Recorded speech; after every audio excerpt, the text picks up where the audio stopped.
말씀은 교만한 마음을 버리라는 주제로 여러분과 같이 말씀을 나누려고 합니다. 세상에서 가장 지혜로운 왕 솔로몬의 성령의 지혜로 정금과 같은 격언들을 많이 기록했습니다.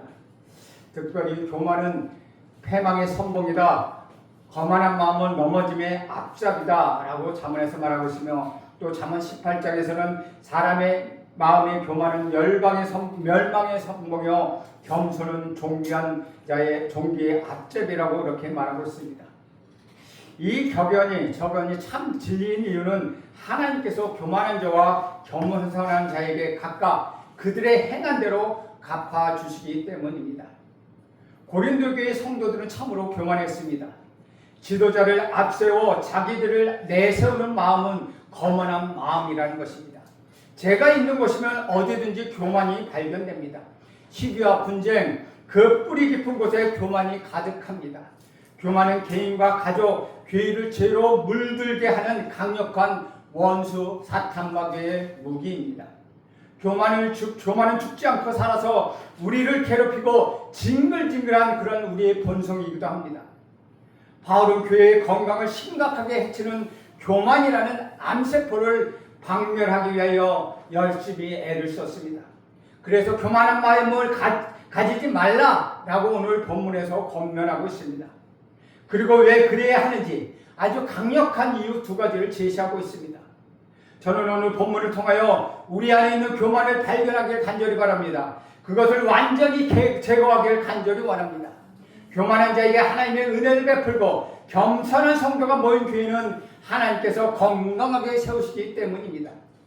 바울은 사도와 평신도, 선생과 제자의 관계를 강조하며 고압적으로 너는 교만한 마음을 버려 라고 호통을 치지 않았습니다. 우리 구주 예수 안에서 함께 형제여 자매가 된 친밀한 사랑, 그 관계 안에서 온유하고 겸손하고 그리고 본을 보이며 이끌어주는 방법으로 너희는 교만한 마음을 가지지 말라라고 권면하고 있습니다. 6절에 보면 형제들아 내가 너희를 위하여 이 일에 나와 아볼로를 들어서 본을 보였으니 이는 너희로 하여금 기록된 말씀 밖으로 넘어가지 말라 한 것은 우리에게서 배워 서로 대적하여 교만한 마음을 가지지 말게 하려 함이라. 바울은 6절에 또 형제들아 라고 부릅니다. 바울과 아볼로는 고린도 교회의 성도들을 위하여 말이 아닌 행동으로 먼저 가르쳤습니다.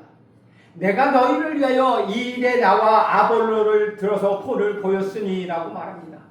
여기서 이 일은 분쟁을 다룬 편지 초반의 내용 전체를 가리키고 있습니다. 성도가 바울과 아볼로를 앞세워 각각 자신들을 높이며 나는 아볼로파다, 나는 바울파다 하면서 다른 사람들을 끌어내리려고 할 때 바울과 아볼로는 사람들을 자랑하지 않았습니다. 사람의 지혜를 추구하지도 않았습니다. 사람의 판단과 평가에 그들은 흔들리지 않았습니다. 이 두 사람은 오직 우리 주님이 주시는 상주심을 바라보며 맡겨진 일에 충성을 다했습니다. 잘하게 하시는 분 앞에서 자신들을 철저히 낮추고 그리스도의 터 위에 어떻게 세울지 그들은 주의했다는 것입니다. 거룩한 하나님의 성전에서 거룩하게 행했으며 교회가 그리스도와 하나님의 것임을 그들은 인정했습니다. 사실 이것은 쉬운 일이 아닙니다. 육신은 교만을 사랑합니다. 그래서 교만은 전염병처럼 쉽게 전파되기도 합니다. 그러나 바울과 아볼로가 힘써 본을 보인 분명한 목적이 있었습니다. 계속되는 6절의 말씀에 보면 우리에게서 배워 서로 대적하여 교만한 마음을 가지지 말게 하려 함이라고 말합니다. 고린도 교회의 성도들은 겸손히 동역하며 우리 주님과 성도들을 섬기는 일꾼들을 보고 배워야 했습니다. 그들이 품어야 할 마음은 오직 우리 구주 예수 그리스도의 겸손한 마음이었습니다. 아버지 하나님과 동등한 분이시지만 스스로 자신을 낮추시고 사람의 모양을 입고 종처럼 평생 섬기는 삶으로 낮추고 십자가에 죽기까지 충성하신 그런 분의 우리 구주 예수 그리스도의 마음을 배워야 했다는 것입니다. 아멘. 주님은 자기를 따르는 제자들이라면 누구든지 주님처럼 자기를 부인할 것을 요구하셨습니다. 자기 십자가를 지고 자기 자신을 낮출 각오를 하라고 말씀하십니다. 또한 제자들에게 나는 마음이 온유하고 겸손하니 나의 명예를 보고 내게 배우라고 말씀하셨습니다. 바울과 아볼로는 주님께 겸손을 배웠고 성도들 앞에서 그 겸손의 본을 보여주었습니다. 성도들은 그들이 주께서 배운 것처럼 일꾼의 본을 통하여 마땅히 겸손을 배워야 했다는 것입니다. 그러나 그들은 그렇지 못했습니다. 그들은 교만한 마음을 가졌고 그 결과 서로가 서로를 대적했습니다. 교만은 항상 시기와 분쟁을 낳습니다. 나와 남을 나누고 경쟁하게 만듭니다. 성도가 아니라 원수, 동역자가 아니라 경쟁자로 그들을 취급합니다. 사랑하는 여러분, 교만은 수평적 관계만 적대적으로 만드는 것은 아닙니다. 그보다 먼저 수직적 관계에서 교만은 반란을 이야기합니다. 이는 너희로 하여금 기록된 말씀 밖으로 넘어가지 말라 한 것을 우리에게서 배워라고 6절에서 말씀하고 있습니다. 이 문장은 해석하기가 참으로 난해하기로 유명합니다. 하지만 문맥 안에서 보면은 그렇게 크게 어렵지 않게 의미를 찾을 수 있습니다. 교만한 마음을 가지고 성도가 서로 대적하는 분쟁의 문제는 그 전에 이미 하나님의 뜻, 기록된 말씀을 거역한 뜻이라는 것입니다. 그래서 하나님보다 자신을 높이는 수직적 관계의 교만이 있었다는 것을 바울은 확증하고 있습니다. 에덴 동산의 모든 나무의 실과는 임의로 많고 먹을 수 있었지만 단 하나 먹지 말라고 말씀하셨을 때 아담은 그 말씀 밖으로 넘어가 버렸다는 것입니다. 이것은 하나님처럼 되고 싶었던 교만한 마음이 일으킨 반역 행위였다는 것입니다. 그리고 그 결과 수평적 관계, 즉 아내와 자식에게서까지 서로 대적하는 교만의 문제가 따라왔다는 것입니다. 성경은 꼭 그런 의미로 해석해야 하는 것은 아니겠습니까? 기록된 말씀의 의미를 아는 것이 그렇게 중요합니까? 누가 이대로 지킬 수 있겠습니까? 이런 말은 교만한 마음에서 나온다는 것입니다. 그리고 하나님을 대적하는 교만한 마음은 반드시 사람을 대적하는 열매를 낳게 됩니다. 시편 119편을 읽어보면 우리는 시편 기자의 본을 보고 기록된 말씀 밖으로 넘어가지 않는 겸손한 마음을 반드시 배울 수 있다는 것입니다. 바울은 이제 두 가지 강력한 이유를 들어서 교만한 마음을 가지고 서로 대적하는 성도들을 본격적으로 책망하고 있습니다. 첫 번째 이유는 바로 그들이 스스로 자랑하는 것들 중에 하나님이 주시지 않은 것이 없다는 것입니다. 7절 말씀을 봅니다. 누가 너를 남달리 구별하였느냐? 네게 있는 것 중에 받지 아니한 것이 무엇이냐? 네가 받았은즉 어찌하여 받지 아니한 것 같이 자랑하느냐? 실제로 하나님은 고린도 교회에게 모든 언명과 지식을 풍부하게 주셨습니다. 또한 모든 은사에 부족함이 없게 하셨습니다. 좋은 은사가 그들 중에 많이 있었습니다. 그들이 만일 겸손했다면 우리 주님께서 주신 모든 것에 감사하고 함께 협력하며 서로가 서로를 섬겼을 것입니다. 하지만 그들이 품은 거만한 마음은 우리 주님이 주시는 좋은 열매를, 좋은 선물을 모두 망쳐 놓았습니다. 교만은 주께 받은 것이 무엇이든 그것을 가지고 서로 구별하고 비교하고 자랑하며 분쟁을 만들어냈다는 것입니다. 고린도 교회의 성도들은 그것이 중요하게 여기는 세상의 기준과 세상의 가치를 가지고 각각 바울과 아볼로를 구별했다는 것입니다. 그리고 그들이 속한 일꾼과 더불어 그들 또한 남다른 우월감이 있다고 자랑했다는 것입니다. 바울은 반박할 수 없는 사실로 상대방에게 심적 타격을 준다는 뜻, 곧 팩폭으로 그들의 교만한 마음을 꾸짖고 있다는 것입니다. 너희가 자랑하는 모든 것이 다 하나님께서 주신 것이 아니냐? 너희가 왜 타고난 것처럼 원래부터 그것이 너희들의 것인 것처럼 그렇게 자랑하고 있느냐? 주 안에서 사랑하는 여러분, 여러분에게 지혜가 있다면 그 지혜는 하나님께서 주신 선물입니다. 아멘. 여러분에게 지식이 있다면 그 지식도 하나님이 주신 선물입니다. 아멘. 여러분에게 건강이 있다면 그것은 하나님이 주신 것입니다. 아멘. 여러분에게 남다른 체력과 끈기를 가졌다면 그 또한 우리 하나님이 허락하여 주신 것입니다. 여러분의 은사가 탁월하다면 하나님이 성도들을 섬기라고 더 많이 맡기신 것입니다. 우리 교회가 다른 교회보다 말씀이 좋다면 하나님이 그렇게 일꾼을 사용하신 것 그것뿐이라는 것입니다. 하나님이 그렇게 하나가 되게 하셨기 때문입니다. 남달리 갈등과 분쟁이 없고 평안하다면 우리 주님께서 교회를 지켜주시기 때문입니다. 모두 다 우리 주님의 은혜라는 것입니다. 아멘. 왜 다른 성도와 비교합니까? 왜 다른 교와 비교합니까? 그리고 나와 그리고 우리가 가진 것을 내세워 자랑하고 교만한 마음을 왜 품고 있는 것입니까? 우리 주님께서 개인과 교회에게 주신 모든 것은 가족과 이웃, 교회의 공동체를 섬기라고 맡기신 것입니다. 5달란트 받은 사람이 겸손하다면 2달란트나 1달란트 받은 사람 앞에서 자기가 받은 것을 자랑하지 않을 것입니다. 오히려 많이 맡은 자로서 적게 맡은 자보다 더 힘써 섬기고 더 힘써 일할 것입니다. 아멘. 대체 저 사람은 왜 저러는 거야? 라고 절대로 하지 마십시오.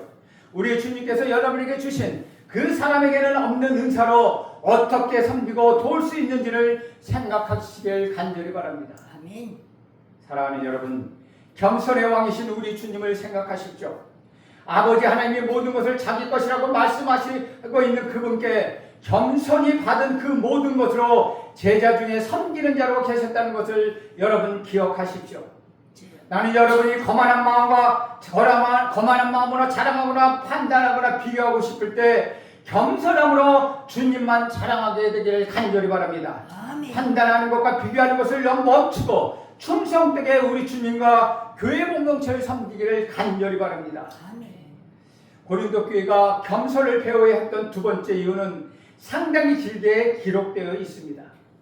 요약하면 그들은 아직 도달한 것이 아니기 때문에 이미 이룬 사람처럼 온전히 이룬 사람처럼 그렇게 행동하면 안 된다는 것입니다. 그들은 바울처럼 겸손한 태도로 이렇게 고백해야 했습니다. 바울은 빌립보서 3장 12절에 이렇게 고백하고 있습니다. 내가 이미 얻었다 함도 아니요 온전히 이루었다 함도 아니라 오직 내가 그리스도 예수께 잡힌 바 된 그것을 잡으려고 달려가노라. 아멘. 그런데 그들은 이미 다 온전히 다 이룬 것처럼 마치 지금 자기들이 왕이 된 것처럼 그렇게 말하고 행동했다는 것입니다. 그래서 바울이 책망합니다.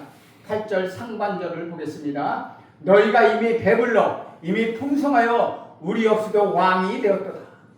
이것은 분명히 비꼬는 말이지만 단순히 비꼬으려고 또는 비웃으려고 한 말은 아닙니다. 바울은 분명히 언젠가 그들이 왕이 되기를 간절히 원했습니다. 그래서 8절 하반절에 보면 우리가 너희와 함께 왕노릇하기 위하여 참으로 너희가 왕이 되기를 원하노라 라고 말합니다. 바울은 그들이 우리 구주 예수 그리스도와 함께 왕노릇하게 될 그날에 그들과 함께 왕노릇하기를 진심으로 바라고 있습니다. 하지만 아직은 그때가 아니라는 것입니다. 이어서 바울은 이미 배부르고 풍성하며 왕이 되었다고 자랑하는 성도들과 극명하게 대조가 되는 바울 자신과 복음의 동역자들이 처한 상황을 길게 설명하고 있습니다. 이것은 마치 10년을 목회한 사람이 나는 목회가 뭔지 이제 완전히 다 알 것 같아요 라고 자랑할 때 그 옆에서 50년을 목회한 사람이 나는 아직도 배워야 할 것이 너무나도 많습니다 라고 말하는 것과 같습니다. 또한 나는 완벽한 성화를 이루었다고 말하는 초신자 앞에서 나는 죄인 중에 괴수라고 말하는 오래된 성도가 말하는 것과 같다는 것입니다. 주 안에서 사랑하는 여러분, 우리 그리스도인들은 마지막 날에 하나님 아버지로부터 온 우주 만물을 유업으로 받아 우리 구주 예수 그리스도와 함께 온 세상을 다스릴 왕들이 될 것입니다. 아멘. 즉 다시 말하면 왕같은 제사장이 우리가 될 것입니다. 그래서 사도 바울은 이들이 진짜 그런 왕이 되었으면 좋겠다고 말합니다. 저는 여러분이 정말 그런 왕이 되기를 간절히 바랍니다. 지금은 그렇게 왕노를 할 때가 아니라는 것 간접적으로 지적하며 그들을 책망했던 것입니다. 바울은 거만하고 교만하여 함께 신앙생활을 하고 있는 형제 자매들을 무시하고 서로 다투고 있는 고린도 교회의 모습을 보면서 매우 가슴 아파하고 있습니다.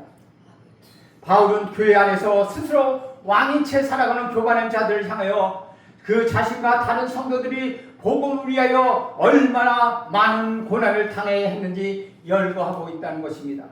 9절 말씀을 봅니다. 내가 생각하건대 하나님이 사도인 우리를 죽이기로 작정된 자같이 끄트머리에 주셨으며 우리는 세계 곧 천사와 사람에게 구경거리가 되었노라.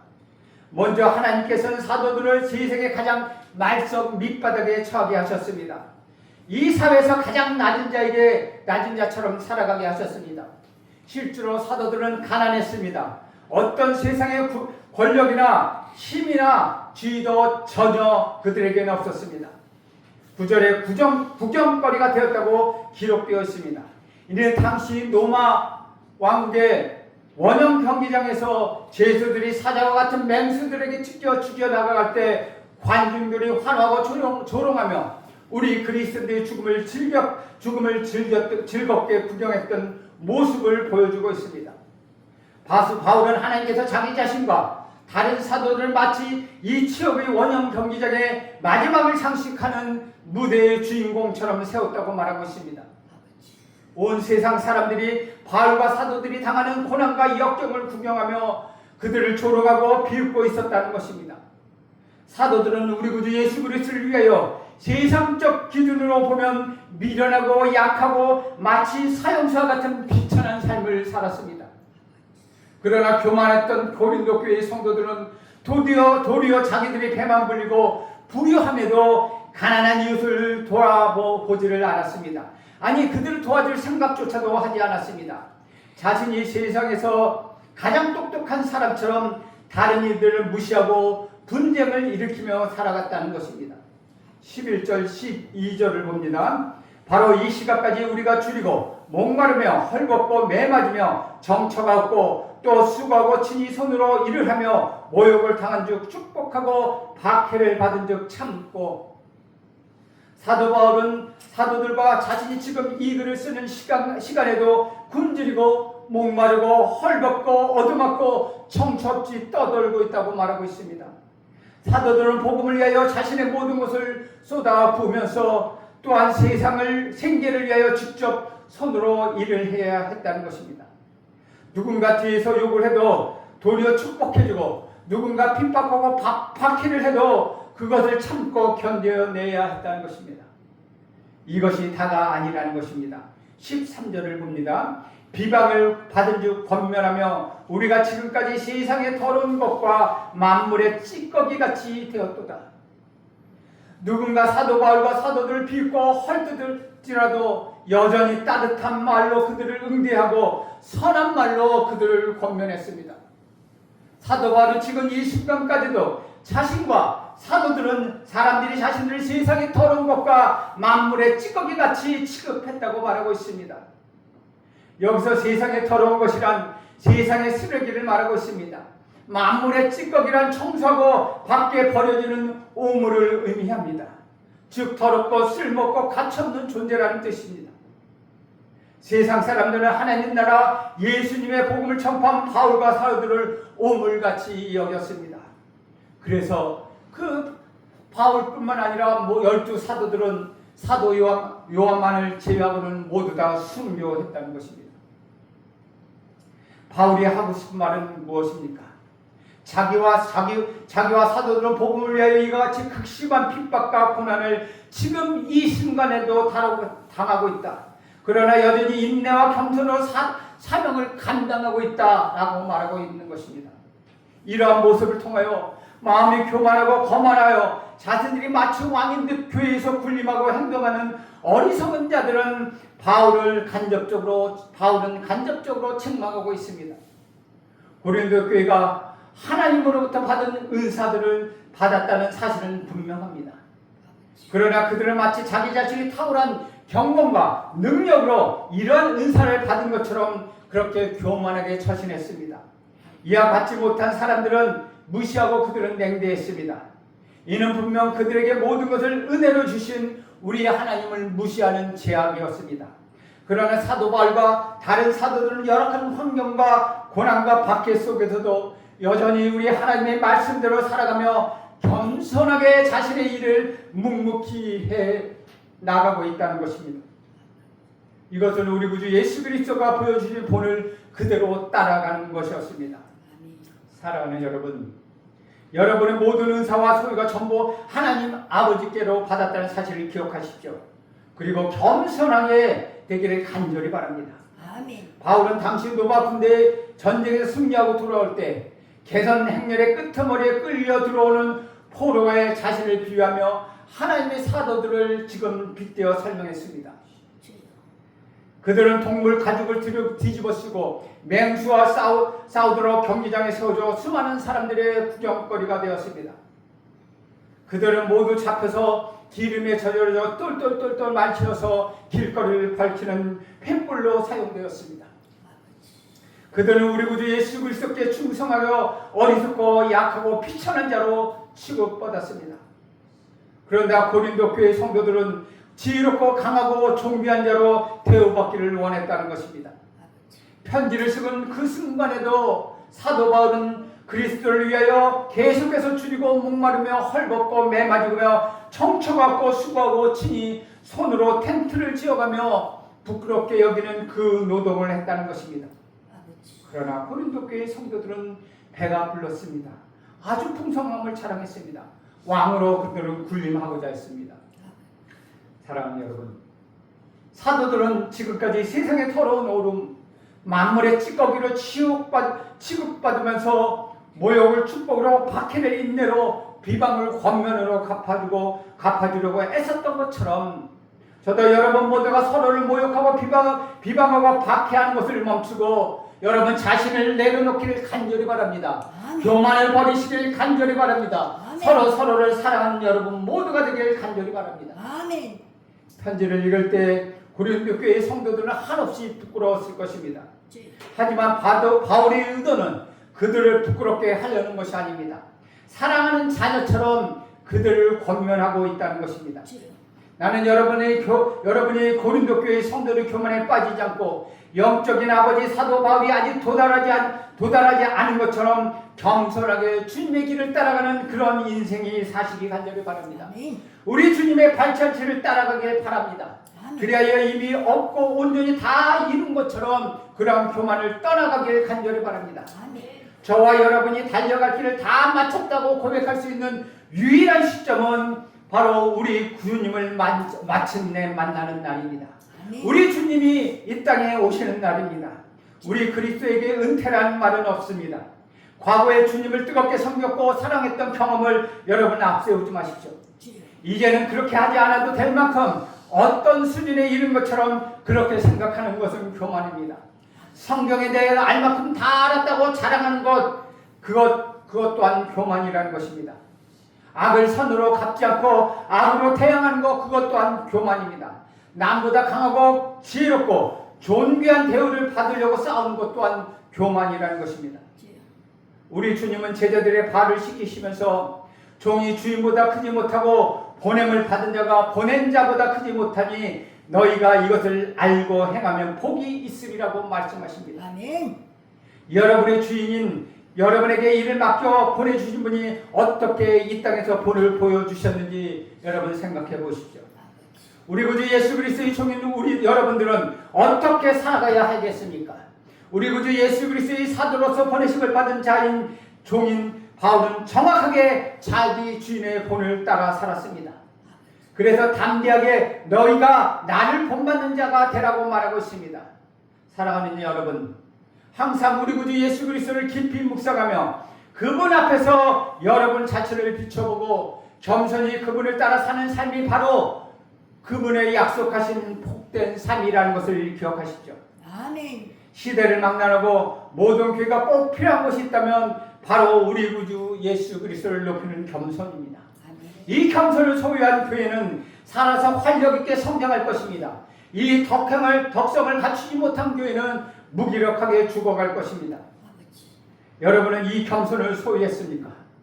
교만은 패망의 선봉이고 겸손은 존귀의 앞잡이입니다.